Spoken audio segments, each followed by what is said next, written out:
नमस्कार. चेहऱ्यावर जे काळपट डाग असतात म्हणजे डार्क स्पॉट्स असं ज्याला आपण म्हणतो किंवा वांग असतात म्हणजे हायपर पिगमेंटेशन आणि इवन फक्त चेहऱ्यावरच नाही तर बाकी शरीरावर पण जे असे काळपट डाग असतात पाठीवर म्हणा खांद्यावर म्हणा तर त्यासाठी बाह्य उपचार केले जातात. म्हणजे अनेक वेगवेगळ्या प्रकारची क्रीम्स असतील किंवा काही तेल नंतर फेस पॅक लेप तर असे लावले जातात. पण काही जणांना हे सगळे उपचार करूनही काहीही फरक पडत नाही. तर अशा लोकांसाठी आज मी एक अतिशय महत्त्वाची गोष्ट सांगणार आहे. ती म्हणजे तुमचं महत्त्वाच्या कारणाकडे अभ्यंतर गोष्टीकडे दुर्लक्ष होतं. तर हे महत्त्वाचं कारण काय आहे आणि त्यासाठी काय चिकित्सा केली पाहिजे हे आपण आजच्या व्हिडिओमध्ये बघणार आहोत. मी डॉक्टर दीप्ती कंधारे, मनसा वेलनेसमध्ये सगळ्यांचं मनापासून स्वागत. आयुर्वेदानुसार कोणताही स्किनचा प्रॉब्लेम असेल म्हणजे अगदी छोटासा इश्यू असल्यापासून ते अगदी मोठा काही डिसऑर्डर असेपर्यंत तर या सगळ्याचा रक्तदृष्टीशी संबंध असतो. म्हणजे रक्तदृष्टी असेल तरच स्किनचा त्रास सुरू होतो आणि रक्तदृष्टीचा आणि यकृताचा खूप जवळचा संबंध असतो. म्हणजे आपला लिव्हर म्हणजेच यकृत तर त्याच्यामध्ये काही प्रॉब्लेम असेल नंतर काही बिघाड असेल तर त्याच्यामुळे रक्तदृष्टी होते आणि इव्हेंच्युअली स्किनचा त्रास सुरू होतो. तर आता तुम्हाला कसं कळेल की हा जो काही क्रॉनिक त्रास आहे तुम्हाला म्हणजे स्किनवरचे काही पॅचेस किंवा वांग किंवा काही असे काळपट डाग आहेत त्याच्याशी यकृत बिघडल्याचा काही संबंध आहे का? तर काही प्रश्न मी जे तुम्हाला सांगते ते तुम्ही स्वतःला विचारून बघा म्हणजे तुम्हाला कळेल की याच्यामागे काय कारण आहे.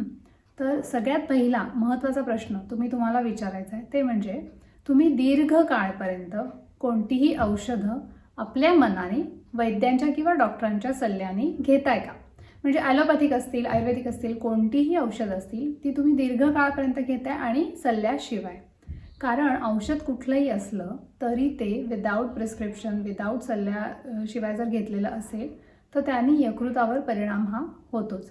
तर हे कारण आहे का हे तपासून बघा. दुसरं महत्त्वाचं कारण आहे जर तुम्ही बाहेरचं खूप जास्ती खात असाल म्हणजे तेलकट तळलेलं अतिशय स्पायसी नंतर वरनं चीज वगैरे घातलेलं असं चित्रविचित्र कॉम्बिनेशन्स जर तुम्ही खात असाल तर ते सुद्धा आपल्या लिव्हरला प्रॉब्लेम करायला खूप मोठं कारण आहे. काही जणांच्या बाबतीत बाहेरचं खाणं हे कारण नसतं, त्यांना घरातलंच जरी खाल्लेलं असेल तरी पण ते चमचमीत स्पायसी मसालेदार असं दीर्घकाळपर्यंत खात असाल तर ते सुद्धा महत्त्वाचं कारण आहे. तिसरा प्रश्न तुम्ही असा विचारा की शरीरामध्ये हीट वाढेल असं उष्णता वाढेल असं कुठलंही कारण घडतंय का? म्हणजे अगदी उन्हामध्ये खूप वेळ काम करण्यापासून ते क्रॉनिक ॲसिडिटीचा प्रॉब्लेम असेपर्यंत किंवा असेच उष्ण पदार्थ खाणं किंवा अशी जर ॲसिडिटी असेल आणि त्याला तात्पुरतं वरच्यावर काहीतरी औषधं केली आणि ती पूर्ण ट्रीट झाली नाही तर असं कुठलंही कारण आहे का? आणि यानंतर चौथं आणि महत्त्वाचं कारण ते ग्लोबली सगळ्यांना माहीत असतं पण तरी त्यावर काही उपाय केला जात नाही ते म्हणजे अल्कोहोल. तर अल्कोहोलचा यकृतावर परिणाम होतो आणि होतोच. तर त्यामुळे त्याची फ्रिक्वेन्सी काय आहे त्याचं प्रमाण काय आहे याकडे लक्ष देणं महत्त्वाचं असतं. आणि आजकाल बायका मुली कोणी याबाबतीत मागे नाही आहेत. त्यामुळे ज्यांना आपल्या स्किनची काळजी करायची आहे आपल्या ओव्हरऑल हेल्थविषयी ज्यांना कन्सर्न आहे तर त्यांनी आपलं यकृत सांभाळलं पाहिजे आणि त्यासाठी अर्थातच अल्कोहोल कमी करणं हे खूप जास्त महत्त्वाचं आहे. तर आता आपण ही सगळी कारणं बघितली. आता कारणं बघितल्यानंतर यावर उपाय काय करायचा हा महत्त्वाचा प्रश्न आहे. याच्यामध्ये मी 2 कॅटेगरीज करीन. पहिली कॅटेगरी म्हणजे ज्यांना बाकी पण काही लक्षणं दिसत आहेत यकृत दृष्टीची म्हणजे अग्निमांद्य असेल. अग्निमांद्य म्हणजे जेवलेलं व्यवस्थित पचत नाही आहे किंवा चांगली भूक लागत नाही आहे. दुसरं म्हणजे अरुची असेल. अरुची म्हणजे जेवणामध्ये रस लागत नाही किंवा इंटरेस्ट नाही किंवा काही चव लागत नाही. आणि याशिवाय पित्त वाढल्याची काही लक्षणं असतील म्हणजे नॉशिया असेल उलटी होत असेल किंवा डोकं दुखत असेल तर ही लक्षणं असताना ही यकृत दृष्टीची प्रॉपर लक्षणं आहेत आणि यासाठी वैद्याला दाखवून चांगली औषधं घेणं हे आवश्यक असतं. कारण आयुर्वेदामध्ये यकृतासाठी म्हणजे लिव्हरचं काम चांगलं होण्यासाठी अनेक औषधं अवेलेबल आहेत पण ही दाखवून सल्ल्याने घेतली पाहिजे.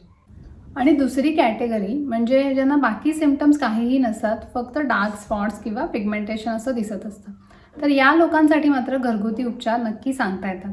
त्यांच्यासाठी बेस्ट औषध जे ते घेऊ शकतात ते म्हणजे आवळा. तर आवळा कुठल्या फॉर्ममध्ये घेतला पाहिजे? आयुर्वेदामध्ये यकृताच्या दृष्टीसाठी यकृताचं कार्य सुधारण्यासाठी जे सांगितले ते म्हणजे धात्री लेह. म्हणजे च्यवनप्राशसारखा किंवा जो चाटून खाण्यासारखा अवलेह अशी कन्सिस्टन्सी असलेलं जे औषध आहे तर ते यासाठी अतिशय उत्तम आहे. ते जर तुम्हाला मिळालं नाही तर तुम्ही मोरावळा किंवा दुसऱ्या कुठल्याही फॉर्ममध्ये म्हणजे आवळा ज्यूस किंवा कुठल्याही फॉर्ममध्ये घेऊ शकता. रोज सकाळी हे घेतल्याने तुम्हाला नक्की फायदा होईल. यकृताचं कार्य सुधारायला मदत होईल आणि अल्टिमेटली त्वचा चांगली होण्यासाठी सुद्धा याचा उपयोग होईल. अर्थातच याबरोबरीनेच सायमल्टेनियसली बाह्य उपचार हे पण करत राहिले पाहिजेत. त्यासाठी सुद्धा मी आपल्या चॅनलवर व्हिडिओज अपलोड केले आहेत, तर त्याचे लिंक पण मी डिस्क्रिप्शनमध्ये देईनच. हा व्हिडिओ बघितल्याबद्दल धन्यवाद.